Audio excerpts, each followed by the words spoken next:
Hey everybody, how's it going? Today we're going to do a 2-week review of my 2025 Honda Africa Twin. This is the electronic suspension DCT model. It's got Apple CarPlay, heated grips, the works. We're also going to be going on my real first ride to Canyon Lake. So stick around, we've got a lot to unpack and I'm just going to jump right into it. So first, I intended to make the video of me driving this bike home from the dealership, and it was starting to get dark, so I didn't get any good footage. But I ended up messing with the buttons and getting everything set up, and it ended up being kind of like a terrible video. So my next intention was to do a 1-week review, and I did get some footage, which I'm basically now using as B-roll to show the DCT and other various components. But now that I've had the bike for 2 weeks, I think I'm ready to really talk about some of the pros and cons and learnings that I've found about this bike. And I'm going to break it up into different groups and we'll just start talking about them one by one. If you'd like to jump to a specific timestamp, I'm going to go ahead and build chapters around all of these items. So let's start with the menus and this interface. Obviously, this interface is very complicated compared to other bikes. Even compared to Harleys and Beamers, I believe this bike has more buttons than at least anything I've ever seen. And it did take me a little while to get used to navigating it, but really not that long at all.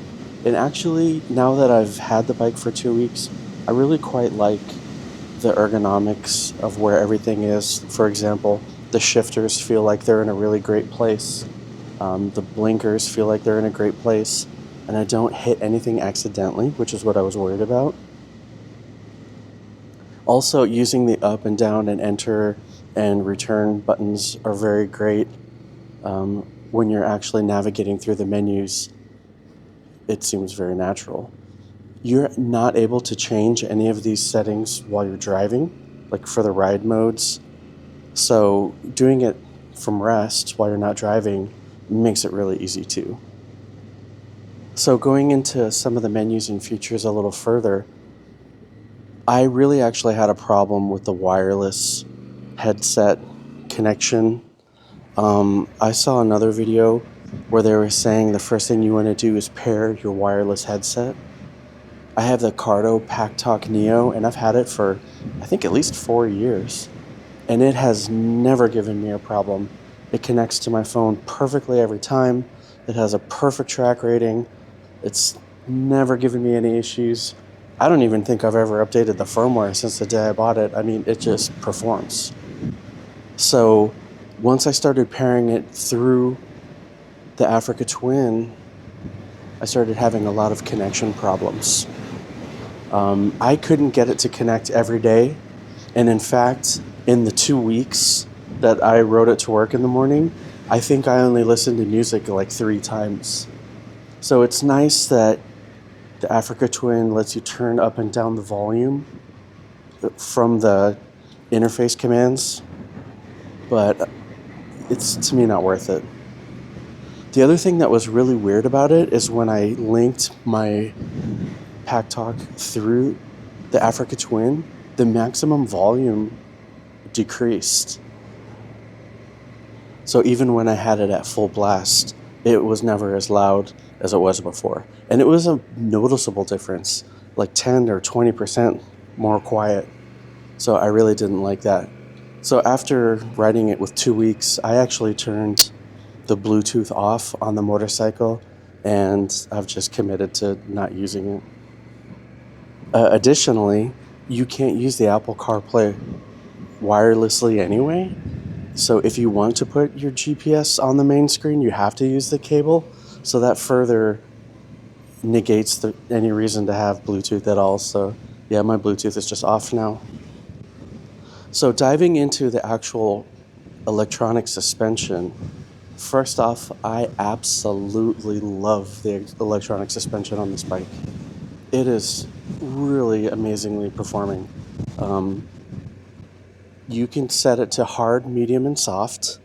And in those 3 settings, you have 1 through 3. So basically there's 9 different settings, and they're independent for the front and the rear. Another thing that I really love is the adjustability for the ride height. There's 20 different levels of ride height. Now, this is only for the back spring. The front is not ride height adjustable.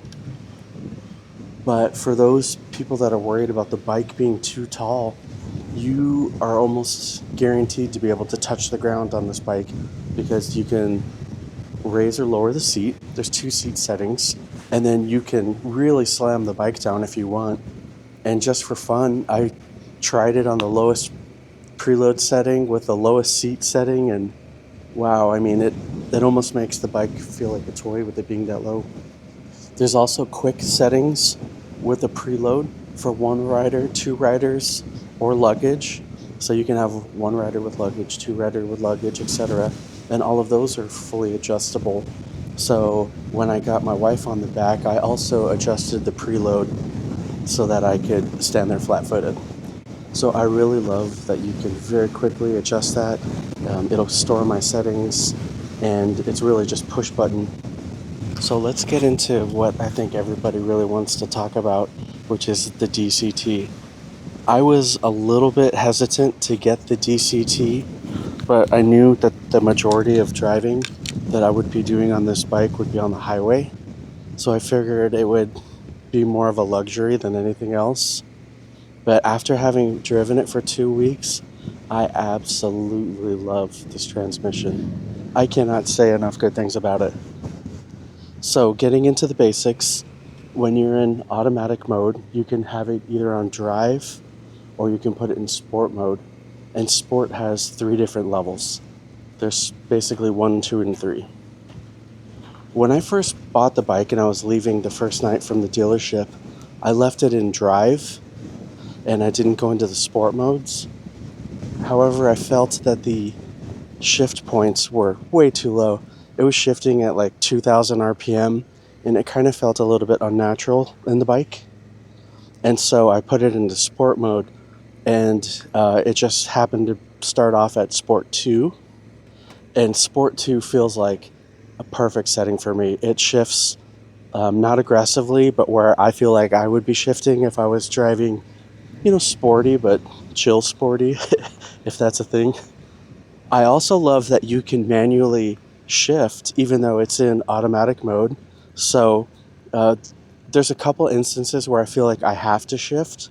And so I think those are important things to talk about for today.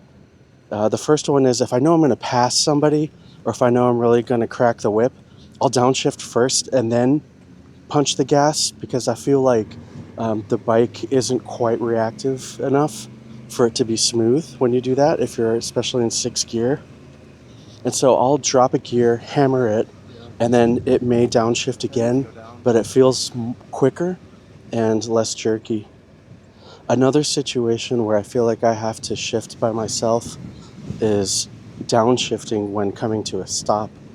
On most bikes, especially when I'm coming off the freeway, I'll use engine braking to almost bring the bike to a complete stop, and I'll only use my actual brakes at the last 20 feet to actually arrest the motion of the bike. But engine braking is not the same as what you would think it is on this bike. The engine braking, as I understand it, only works when you use the brakes. And you can adjust the engine braking levels 1, 2, 3, but that only changes how aggressively it downshifts when you're on the brakes. So if you brake really hard, it will downshift very quickly, which seems cool, but it's not what I expected it to be. So it can't know that just because you let off the gas, it should downshift. It'll stay in 6th gear like forever. So I have to manually downshift when I'm coming off those freeway off-ramps to do what I consider an engine braking. So with that being said, I just leave the engine braking on level 2. It's not that aggressive, it's not that chill, it just seems pretty natural. So one thing I think people left off are how awesome these paddle shifters are when you're standing up. Typically when I'm standing up and I have to shift gears, I have to move my right foot so I can then move my left foot and then shift, and then I have to move all my feet back. And then by then it's almost time to shift into the next gear because I have to move all my feet around, shift, move all my feet back. And I'm always moving my feet forward and back to shift, moving my feet forward and back to use the rear brake. But with the paddle shifter, it is amazing because you can just keep, the pegs on the ball of your feet and use the paddle shifters to shift. So I don't think people, at least on the videos I saw, highlighted how much easier it is to ride standing up with paddle shifters. I mean, it is a game changer. And honestly, I think every video should start with that. So that is something I think we should really highlight. And then I think this is tied to the clutch and the transmission. There's an option to change the G, which, as I understand it, has something to do with the double clutch. I actually cannot feel the difference of what that does, and I'm sure I could Google it, and maybe if someone in the comments wants to tell me what it's for, that'd be cool, but I can't tell what it does, and it resets every time you turn off the bike. So because it resets and I can't tell, I've just been leaving it off, which is what it reverts to when you're done.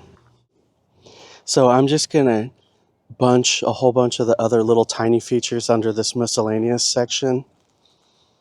First is the ABS and traction control. I haven't received my crash bars yet, so I haven't actually done really any off-road work, so I can't speak so much to the ABS and the traction control.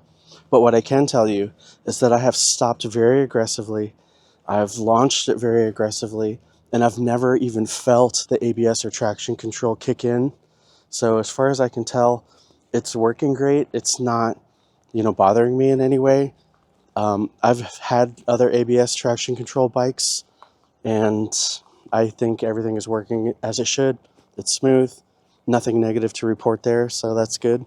Maybe I'll follow up on that when we do some dirt roads, because I think that's where people are more concerned about it. Another fun little feature about this bike is that the blinkers will turn off automatically. I've never had a bike that did that, but you do have to lean the bike kind of significantly for them to turn off. So if you just do like little baby turns in the parking lot, they're not going to turn off. I've noticed you have to lean the bike a certain angle before it'll turn off. And there's also a little bit of a delay after you go around the turn before it turns off. So all cool. Under normal riding conditions, it will just turn itself off. It might even just have a timer. I'm not sure. But yeah, that's kind of a fun feature that's new to me. When I was waiting for my bike to be delivered, I've watched a lot of videos where people were saying that this vehicle is difficult to push around in the garage. But actually, I don't find that to be the case at all. I think the bike moves very easily, especially with the big handles on the luggage rack that comes stock, at least on this adventure sport. And I find it very easy to move. I don't back up by pushing it with my legs, even when I get home at the end of the day. I always back it up after I've gotten off the bike, and I think it maneuvers very well. Additionally, doing really tight U-turns is a breeze on this bike. I expected it to be like very top heavy with this 6-gallon tank, again being the adventure sport, and I don't feel like it rides big at all. It feels very well balanced, maybe because the engine's so low, and I can rip off these tight little U-turns with no problem at all. And this is only after me having the bike for basically a week, so with more experience, I'm sure it's only going to get easier. So thanks for watching my review.